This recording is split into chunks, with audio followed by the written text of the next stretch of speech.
ठीक है जी। गुड्स पर जो लगता था वो लगता था सेल्स टैक्स, और सर्विस पर सर्विस टैक्स। मतलब गुड्स सेल कर रहे हैं उस पर टैक्स प्लस को सेल्स टैक्स कहते थे, और जो हम सर्विस प्रोवाइड कर रहे हैं, चाहे डॉक्टर हो, चाहे लॉयर हो, एडवोकेट हो, और टीचर हो, इंजीनियर हो, जो सर्विस दे रहे हैं वो आप उस पर टैक्स चार्ज करते हैं, सर्विस टैक्स। अगर हम कोई खाना रेस्टोरेंट में पैक करवा करके घर ले जाते हैं तो वो सिर्फ हमें खाना बेच रहे हैं, उस पर सेल्स टैक्स लगता है। अगर हम रेस्टोरेंट में बैठ करके खाना खा रहे हैं तो वो हमें सामान बेच भी रहे हैं और सर्विस भी दे रहे हैं, उस पर दोनों टैक्स लगता है, सेल्स टैक्स भी और सर्विस टैक्स। तो अब इसको मर्ज करके जो कॉन्सेप्ट बनाया गया है वो बनाया गया है जी GST, goods and service tax.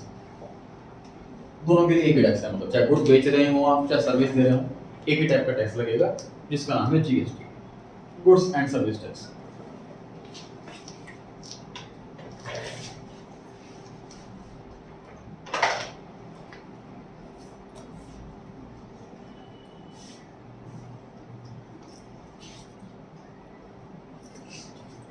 दो टाइप की गवर्नमेंट होती है सर हमारी, सेंट्रल गवर्नमेंट और स्टेट गवर्नमेंट। स्टेट गवर्नमेंट वो होती है जिसके पास जो भी पैसा आ रहा है उसका काम है उसी स्टेट को इम्प्रूव करना है, उसी स्टेट पर खर्च करना है पैसा। सेंट्रल गवर्नमेंट जो होती है वो स्टेट लेवल पर नहीं, पूरे कंट्री लेवल पर खर्च करती है। मतलब जो भी अर्निंग सेंट्रल गवर्नमेंट को हो रही है वो उस पैसे को खर्च करेगी स्टेट लेवल पर नहीं, सेंट्रल लेवल पर। फॉर एग्जाम्पल आर्मी में जो खर्च होगा वो ये वाली गवर्नमेंट खर्च नहीं करेगी, ये वाली गवर्नमेंट खर्च करेगी। ठीक, हॉस्पिटल जो है वो हर एक स्टेट में है, तो हॉस्पिटल में जो खर्च करेगी वो ये वाली गवर्नमेंट करेगी, ये वाली गवर्नमेंट नहीं करेगी। ठीक, तो सेल्स टैक्स जो होती है, गुड्स बेच रहे हैं तो गुड्स बेच रहे हैं सर, अब जो टैक्स का कलेक्शन आ रहा है ये कौन सी गवर्नमेंट ले, स्टेट गवर्नमेंट ले कि सेंट्रल गवर्नमेंट ले, तो दोनों ने आपस में बांट रखा है कि आधा आधा बांट लें।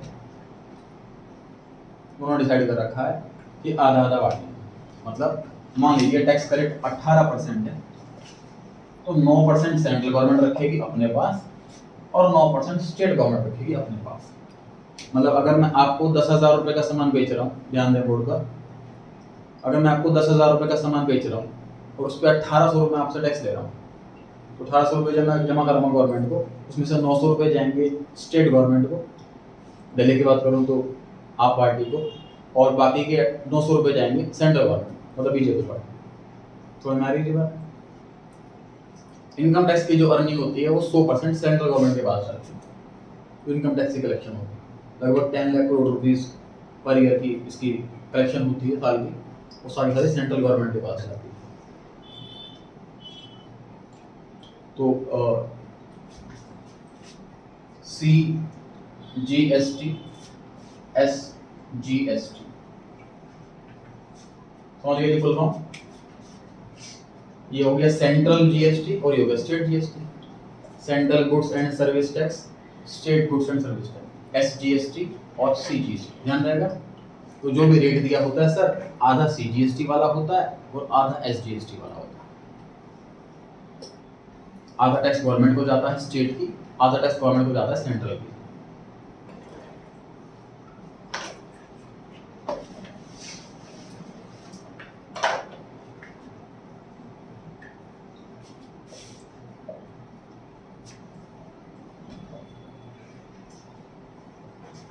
टैक्स दो टाइप के, indirect tax, direct tax.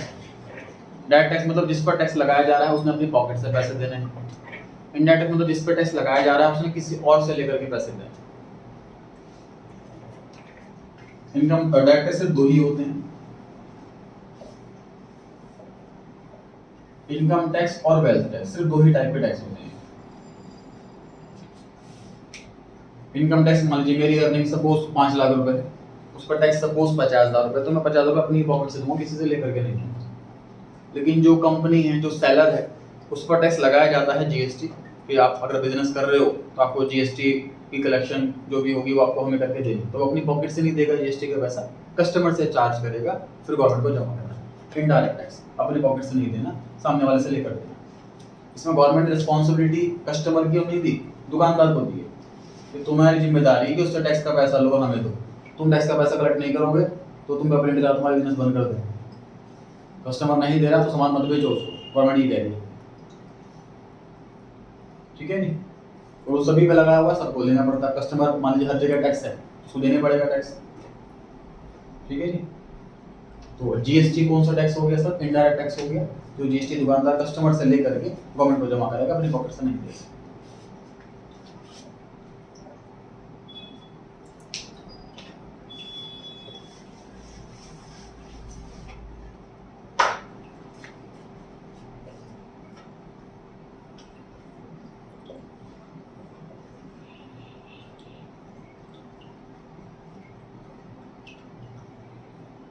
Delhi में ही मान लीजिए रामनगर से कुछ सामान बेचा है मैंने, लक्ष्मी नगर, दोनों ही दिल्ली के अंदर है।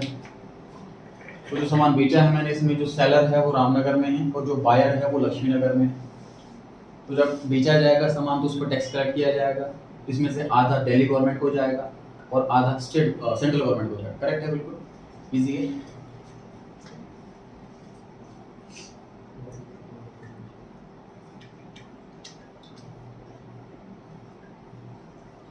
तो रामनगर से गाजियाबाद में सामान बेचा है, सेलर जो है वो दिल्ली का है लेकिन बायर जो है वो यूपी का है, स्टेट अलग है। अब इसमें फाइट होगी सर, यूपी गवर्नमेंट कहेगी हम लेंगे टैक्स, दिल्ली गवर्नमेंट कहेगी हम लेंगे टैक्स। उस लड़ाई को सुलझा रखा है कैसे? दोनों को ही नहीं दे रहे, सारा पैसा सेंट्रल गवर्नमेंट ले जाएगी, ठीक है। ना यूपी गवर्नमेंट को पैसा मिलेगा ना दिल्ली गवर्नमेंट को पैसा मिलेगा, ये सारा पैसा सेंट्रल गवर्नमेंट ले जाएगी। इसको बोलते हैं किस टाइप की सेल? Inter state sale. जैसे सुना इंटर कॉलेज कंपटीशन होता है, अलग अलग कॉलेज के बीच में कंपटीशन होता है। इंटर मतलब बिटवीन टू, तो दो लोगों के बीच में, दो स्टेट के बीच में सेल होती है, इंटर स्टेट बोलते हैं। और इंट्रा का मतलब होता है विदिन, उसी स्टेट के अंदर सेल होती है। अगर इंट्रा स्टेट सेल है तो वो जितना भी टैक्स आएगा वो आधा आधा बटेगा सीजीएसटी एसजीएसटी में। जो इंटर स्टेट सेल है, किसी और स्टेट में सेल है, वो सारा का सारा पैसा गवर्नमेंट ले जाएगी, लेकिन उसका नाम सीजीएसटी ना रख करके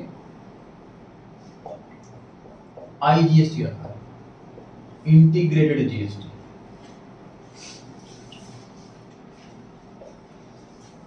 ऐसा क्यों कर रखा है सर? देखिए एग्जाम्पल देना को 18% का रेट है, एग्जाम्पल है ना, हर आइटम पे टैक्स का रेट अलग है। गवर्नमेंट क्या करती रहती है, कोई चीज हमें प्रमोट करनी है कि लोग ज्यादा से ज्यादा चीजें इस्तेमाल करें, लोगों पर बर्डन ना पड़े, तो उस पर टैक्स कम से कम रखती है या नहीं रखती, जैसे बुक्स पर टैक्स नहीं होता। और जिन चीज को जो चीज लग्जरी की आइटम होती है, लग्जरी में इंसान अपने बजट से ज्यादा पैसा खर्च करता है, अपनी कंफर्ट के लिए खर्च कर रहा है, तो वो टैक्स का पैसा दे सकता है, तो ऐसी आइटम पे टैक्स का रेट ज्यादा होता है। एक 20 लाख की कार पर 20 लाख का टैक्स होता है, मतलब 40 लाख की कार अगर हमें मिल रही है तो उसमें 20 लाख रुपए टैक्स है। कितना टैक्स होता है? कोविड के टाइम पे लीकर पे 70% का टैक्स लॉन्च किया था, कोविड टैक्स के नाम से 70%। कल कोल 100 रुपए की है, 170 देने, 70 रुपीज एक्स्ट्रा देने, सिर्फ टैक्स के नाम। जो आइटम लग्जरी के आइटम वहाँ पर ज़्यादा टैक्स लगाते हैं। क्या टैक्स मान लीजिए 18% है और ये वाली स्टेट वाली है, तो कैसे बोलेंगे? 9% तो सीजीएसटी और 9% एसजीएसटी। अगर इस वाले को सिर्फ सीजीएसटी बोलेंगे तो लोग ऐसा ना हो कि सिर्फ 9% देके जाए, इसलिए इसका नाम ही नया रखा है IGST, integrated goods and service tax. ध्यान रहेगा जी। तो हमें क्या सर सीखा अभी तक कि सर आईजीएसटी क्या होता है? Integrated goods and service tax. ये कब लगता है? जब एक स्टेट से दूसरी स्टेट में अगर हम सामान बेच रहे हैं, उस केस में आईजीएसटी लगता है। और सीजीएसटी एसजीएसटी कब लगता है? जब with in state, same state के अंदर अगर हम सामान बेच रहे हैं, तो ये सी और एस वाला दोनों लगता है, आधा आधा। एग्जाम में हमेशा रेट दे रखा होगा, रेट याद करना हमारे कोर्स के अंदर नहीं, ये टैक्सेशन सिलेबस का पार्ट है। चलो एक्सपोर्ट कर रहे हैं तो एक्सपोर्ट इंपोर्ट के लिए तो कस्टम ड्यूटी होती है, वो सिलेबस में नहीं है। जीएसटी जो है वो मतलब विद इन कंट्री की जो सेल होती है उस पर लगती है। आउटसाइड अगर कंट्री हम सेल कर रहे हैं या आउटसाइड कंट्री से परचेज कर रहे हैं तो वो कस्टम एक्ट के अंदर आता है, तो वो हमारे सिलेबस के अंदर है। हाँ जी। सर जैसे परचेज रिटर्न होगी तो उसको जीएसटी का पैसा वापस मिलेगा। बिल्कुल बिल्कुल रिटर्न मिलेगा। तो फिर वो सेंट्रल गवर्नमेंट को या इंटीग्रेटेड गवर्नमेंट को नहीं मिलेगा। हाँ बिल्कुल। तो मैंने कुछ खरीदे तो टैक्स बनेगा। अब देखो होता क्या, टैक्स का पैसा ना क्वार्टरली जमा करते हैं। फिर मैंने सामान बेचा, इनसे टैक्स का पैसा आ गया, मुझे गवर्नमेंट को जमा कराना है, लेकिन सेल तो 10 मिनट बाद होती रहती है, तो गवर्नमेंट के पास चक्कर लगाता रहूँगा। इसको सोल्यूशन गवर्नमेंट ने कर रखा है कि आप कस्टमर से टैक्स कलेक्ट करते रहो और अपने पैसे अपने पास रखो। 3 महीने के पैसे जब इकट्ठे हो जाए तब हमें जमा करा देना। सर तो दोनों अलग अलग जगह जाएगा, सेंट्रल के लिए सब ऑनलाइन पेमेंट होती है, जाना ही नहीं। गुड्स वापस हो गए तो टैक्स भी वापस हो जाएगा। क्लियर हो गई जी बात? ध्यान रहेगा। सर जैसे सेल करेंगे तो बिल काट के देंगे, वापस करेंगे तो क्या? क्रेडिट नोट डेबिट नोट वही तो पढ़ा है चैप्टर 7 वर्जन में। Debit note credit note issue किया जाता है रिटर्न रिटर्न। ठीक है जी।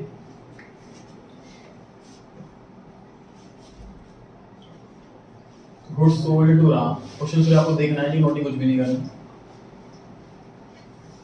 CGST 5%, SGST 5%।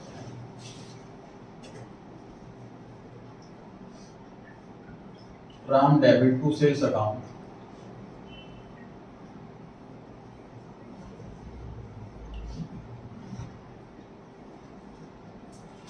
₹10,000 की सेल करी, 500 रुपए CGST वाला टैक्स, 500 रुपए SGST वाला टैक्स, तो राम से मुझे टोटल 11,000 रुपए लेना।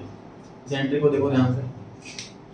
सर राम डेटर है, डेटर एसेट इंक्रीज डेबिट, इसलिए इसको डेबिट करा। सेल्स रेवेन्यू इंक्रीज क्रेडिट, इसलिए सेल्स क्रेडिट करी। मेरी सेल्स क्यों 10,000 रुपए की है, उसके ऊपर जो पैसे आ रहे हैं वो टैक्स के आ रहे हैं, वो मेरी इनकम नहीं है, इसलिए टोटल 11,000 रुपए आने हैं। लेकिन इनकम 11,000 नहीं बोली, सामान 10,000 का बेचा, 10,000 रुपए को इनकम बोला। सर टैक्स क्रेडिट क्यों करा आपने, क्योंकि लायबिलिटी कस्टमर से मैंने पैसा आज ही ले लिया और लेकिन गवर्नमेंट को जमा कराना है 3 महीने बाद। समझ में आ रही है बात? तो मेरी लायबिलिटी होगी। जब गवर्नमेंट को जमा करा दूंगा तो एंट्री क्या करनी चाहिए उसमें? CGST debit, SGST debit to cash account. देखो समझ पा रहे हो कि नहीं? लायबिलिटी पे कर रहा हूँ, गवर्नमेंट को पैसा जमा करा के आ रहा हूँ। लायबिलिटी डिक्रीज होती है तो डेबिट होती है, तो जीएसटी इसलिए डेबिट हो रहा है। लायबिलिटी डिक्रीज है, कैश एसेट डिक्रीज करें। पता यहाँ तक कोई समस्या? सर तो जीएसटी को लिख सकते थे, सीजीएसटी और एसजीएसटी लिखा, हम सिर्फ जीएसटी को लिख सकते थे। पता देखो ना, ये अलग अकाउंट में जाएगा, अलग अकाउंट में जाएगा। सर अकाउंट में अलग जाएगा, बस हम देखने में जीएसटी भी तो लिख सकते थे। Ram account debit to sales account to GST account 1000 Ram में 11,000। देखो भाई मैंने आपको सामान बेचा और इनको सामान बेचा, तो मैं डेटा लिख दूं सिर्फ? नहीं ना, पता कैसे लगेगा आपको कितने का बेचा, इसको कितने का बेचा? तो जब दोनों का अकाउंट अलग है, मुझे सेंट्रल गवर्नमेंट को पेमेंट अलग करनी है, स्टेट गवर्नमेंट को पेमेंट अलग करनी है, तो दोनों का नाम अलग अलग लिखूंगा, उनका अमाउंट अलग अलग लिखूंगा। यहाँ तक चीज क्लियर है? हाँ जी सर जैसे किसी ने अपनी शॉप से सामान बेचा लेकिन वो बिल नहीं देता, तो जीएसटी भी नहीं लगेगा, कल गवर्नमेंट को पता लग गया तो उस पर कोई एक्शन लेती है? एक्शन लेंगी गवर्नमेंट, क्योंकि गवर्नमेंट ने ना छूट दे रखी है, इस लिमिट से अगर आपकी कम सेल है तो आप पे जीएसटी एप्लीकेबल नहीं है, आपको जीएसटी का बिल काटना है। छोटा दुकानदार है, इतना अकाउंटिंग उसको नहीं आता, ना वो अकाउंटेंट अफोर्ड कर सकता है, इसलिए उसको छूट दे रखी है। पढ़ते हैं कुछ क्वेश्चंस।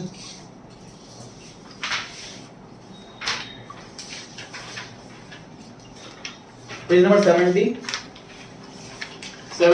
पेज नंबर, पहला question. Out of the following which is the objective of GST? क्या ऑब्जेक्टिव है जीएसटी का? पहला है कि सिर्फ एक ही इंडायरेक्ट टैक्स हो जाए, दूसरा है बिजनेस करना आसान हो जाए, तीसरा है कि सिंपलीफाई हो जाए इंडायरेक्ट टैक्स का कॉन्सेप्ट। तो ऑल ऑफ दिस सारे ऑब्जेक्टिव है सर जीएसटी के।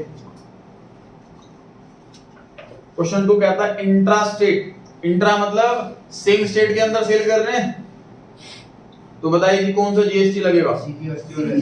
यही ऑप्शन सीजीएसटी एसजीएसटी।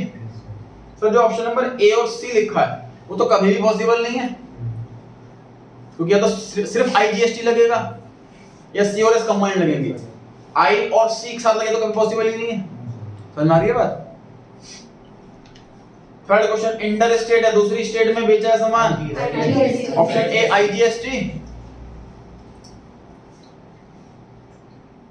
अच्छा फोर्थ नहीं पढ़ना अभी, और हम आ गए हैं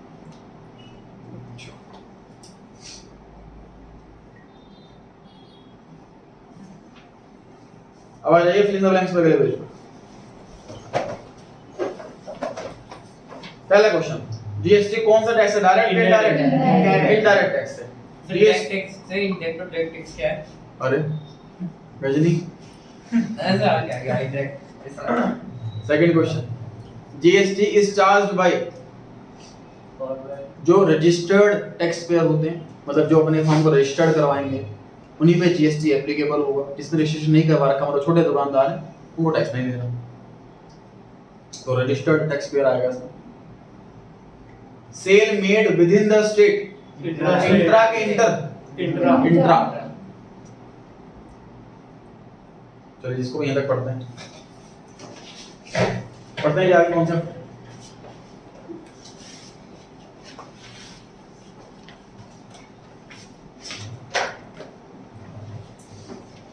समझने की कोशिश करना जो बताने जा रहा हूँ, इस कॉन्सेप्ट की वजह से ही ये 3 दिन बाद टैक्स बदला गया है। सबसे पहले सेल्स टैक्स था, उसके बाद वैट नाम से टैक्स आया, फिर उसके बाद जीएसटी नाम से टैक्स आया। ये सिर्फ इसी कमी की वजह से आया जो मैं बताने की कोशिश कर रहा हूँ, ट्राई करना समझने की।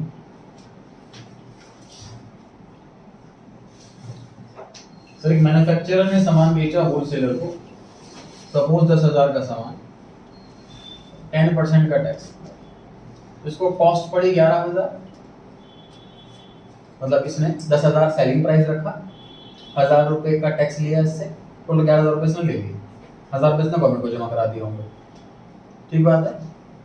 इसको कॉस्ट 11,000 पड़ी, अब आप प्रॉफिट भी ऐड करेगा इसमें, और सपोज हमने प्रॉफिट ऐड करा 1,000, तो इसने अपना सेलिंग प्राइस क्या रखा 12,000।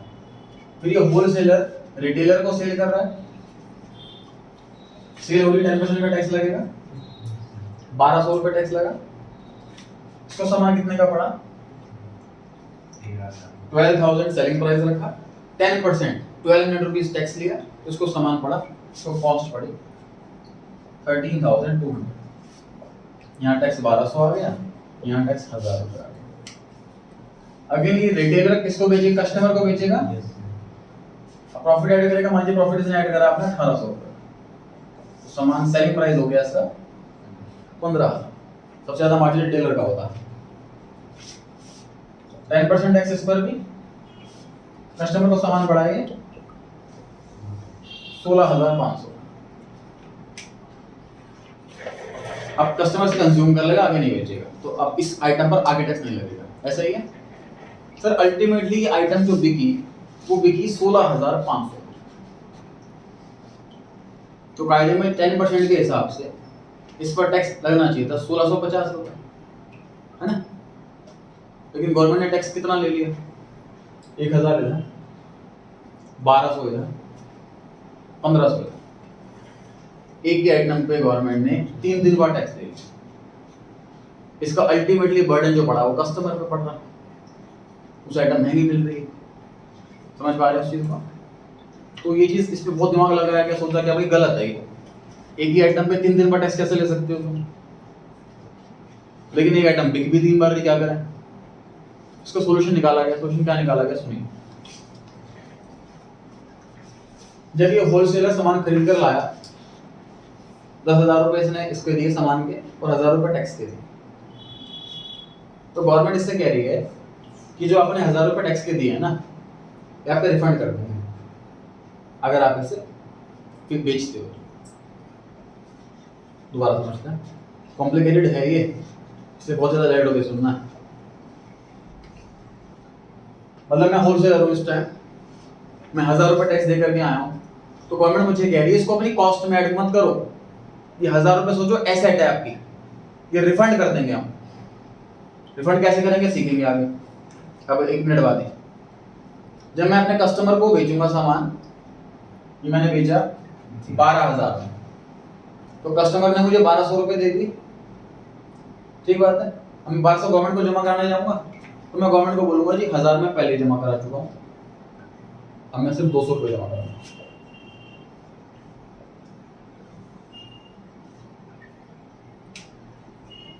आगे समझते हैं, फिर से ट्राई करेंगे। सर रिटेलर ने 1200 रुपए टैक्स के दे दिए होलसेलर को। अगेन गवर्नमेंट से कह रही है आपके 1200 रुपए जो है आपके खरे रखे होंगे, आपकी कॉस्ट नहीं, उसे कॉस्ट में ऐड मत करो। रिटेलर ने मान लीजिए सामान बेचा इसको 15,000 रुपए का सपोज, उस पर टैक्स कलेक्ट कर लिया कस्टमर से 1500 रुपए। तो जब ये गवर्नमेंट को 1500 रुपए जमा कराने जाएगा तो ये कहेगा कि 1200 रुपए मैं ऑलरेडी दे चुका हूँ, अब मैं सिर्फ 300 रुपए दूंगा। अब सोचो गवर्नमेंट के पास टोटल टैक्स कितना पहुंचा, 1000 इधर, 200 इधर, 300 इधर, 1500, और फाइनल टैक्स कितने बन रहा था जो फाइनल अल्टीमेट कस्टमर को बिका, जो लास्ट सेल हुई उस पर टैक्स 1500 ही था। समझ में आ रही बात? तो यही कॉन्सेप्ट निकाला गया है जी कि अगर हम टैक्स पे कर चुके हैं और हम इसको फर्दर सेल करने वाले हैं तो जो टैक्स पे करा है उसको एडजस्ट कर लेंगे हम आने वाले टैक्स की लायबिलिटी। फिर कोशिश करते हैं समझने की। ये 1000 रुपए जो मैं टैक्स देकर के आया हूं सर, इसको मैं अपनी कॉस्ट नहीं बोलूंगा, सॉरी इसमें इंक्लूड है 10,000 प्लस 1000। मतलब सर अगर मैं बिजनेसमैन हूं और मैं कोई सा भी जीएसटी पे करके आया हूं, टैक्स पे करके आया हूं, तो वो मेरे लिए एक्सपेंस नहीं है, वो मेरे लिए एसेट है। क्योंकि जब मैं फाइनल अपनी सेल करने के टाइम पे टैक्स लायबिलिटी गवर्नमेंट को जमा करने जाऊंगा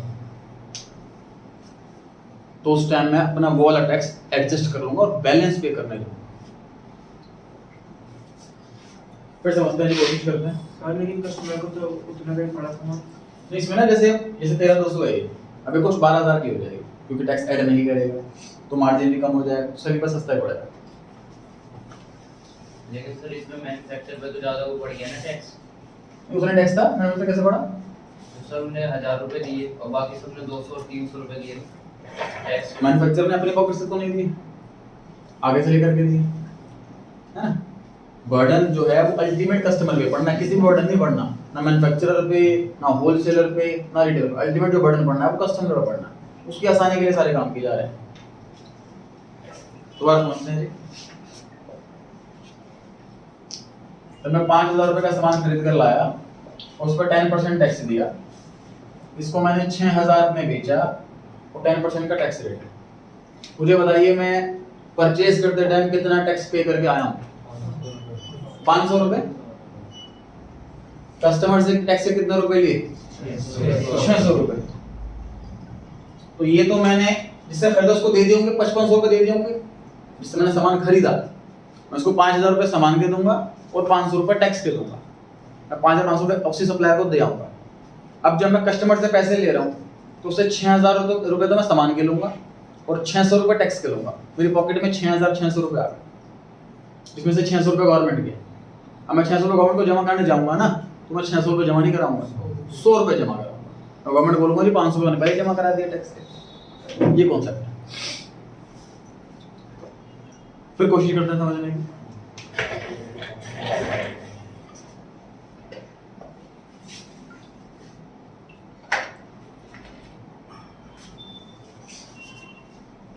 परचेज करें गुड्स राम से 10,000 के, 5% टैक्स।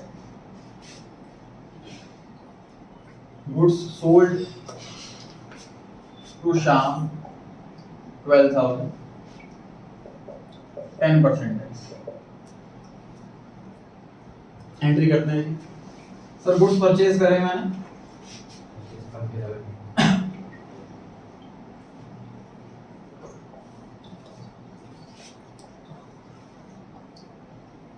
सर सपोज गवर्नमेंट बोल रही है कि टैक्स का पैसा कोई रिफंड नहीं करेगी, कोई एडजस्ट नहीं करेगी, तो मेरी कॉस्ट का पार्ट बन गया। मैं बोलूंगा गुड्स 10,000 के 10,500 रुपये मैं अपनी कॉस्ट में ऐड कर लूंगा। लेकिन गवर्नमेंट कह रही है हम रिफंड कर देंगे, एडजस्ट कर देंगे, तो इसमें से कॉस्ट में ऐड नहीं करूंगा। मैं एक एसेट क्रिएट करूंगा, इनपुट जीएसटी 500 रुपये। एक नई एसेट क्रिएट कर रहा हूं मैं इनपुट जीएसटी के नाम पे। जो गुड्स आ रहे हैं उसको इनपुट बोल रहे हैं, जब गुड्स जाएंगे तो उसे आउटपुट बोल रहे हैं। सेल करना है जी कस्टमर को, शाम डेबिट, शाम से कितने रुपए लेने? 12,000 सामान के और 1,200 टैक्स के। हमारी सेल नाम की इनकम कितनी हुई? 12,000 और जीएसटी कितना है 1200। तो डिफरेंशिएट करने के लिए इसका नाम हम रखते हैं आउटपुट जीएसटी। ये मेरे लिए लायबिलिटी है, ये मेरे लिए एसेट है। मेरी लायबिलिटी 1200 की है, मतलब मैंने गवर्नमेंट को 1200 देने हैं, मुझे गवर्नमेंट से 500 लेने हैं, तो 700 रुपए दूंगा अल्टीमेटली। एंट्री देखिए, आउटपुट जीएसटी डेबिट, लायबिलिटी खत्म, इनपुट जीएसटी क्रेडिट, एसेट खत्म, बैलेंस पैसे दे दिए।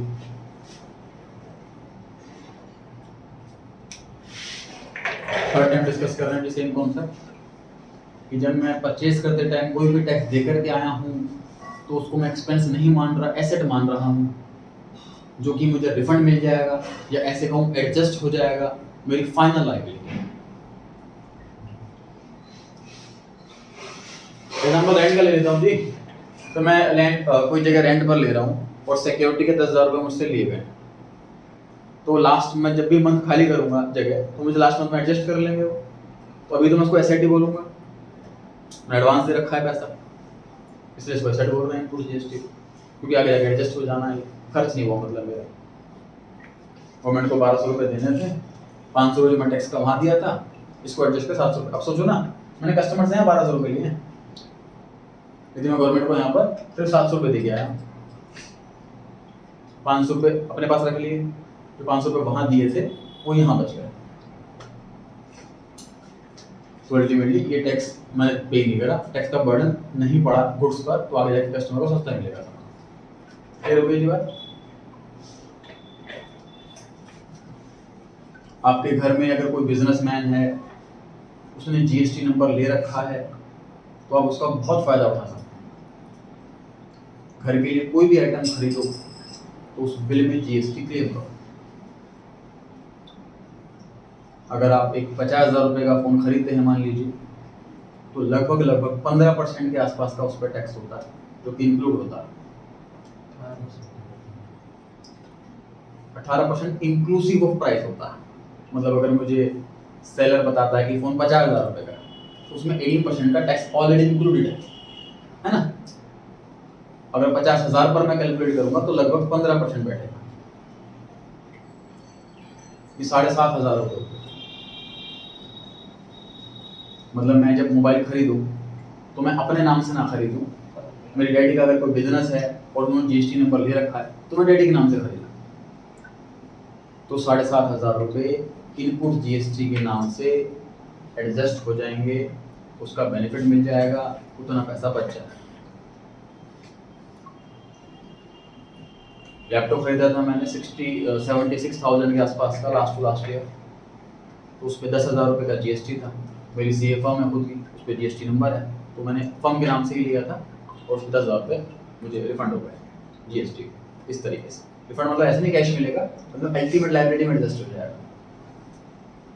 कोई आइटम खरीदते हैं, फ्रिज खरीदते हैं, टीवी खरीदते हैं, कोई भी आइटम अगर आप खरीदते हैं उस पर जीएसटी।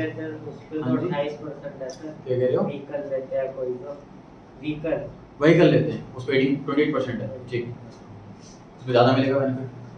कोई भी आप खरीदें, स्कूटर कार खरीदें, तो आप ये सोचिए इस तरीके से आप फर्म के नाम से लें, मतलब आप ये दिखा रहे हो कि आपने बिजनेस के लिए कार या स्कूटर ले रहे हो, तो आपको जीएसटी का उसमें बेनिफिट मिल जाएगा। मशीन खरीदें, एसी खरीदें, तो बस जीएसटी नंबर दिखाना है। हाँ जीएसटी नंबर दिखाना, उसमें ये शोभा के जीएसटी उस फर्म के लिए लिए ले लो जी बात। तो आउटपुट जीएसटी कब वर्ड इस्तेमाल करते हैं सर? जब हम सेल करते हैं। इनपुट जीएसटी वर्ड कब इस्तेमाल करते हैं? जब हम परचेज करते हैं। फिर बार ये बात, आउटपुट जीएसटी से इनपुट जीएसटी सेट ऑफ हो जाता है, एडजस्ट हो जाता है, तो फाइनल लायबिलिटी तब पे। क्लियर है जी बात यहाँ पर? तो नेक्स्ट क्लास में कंटिन्यू करेंगे इसको।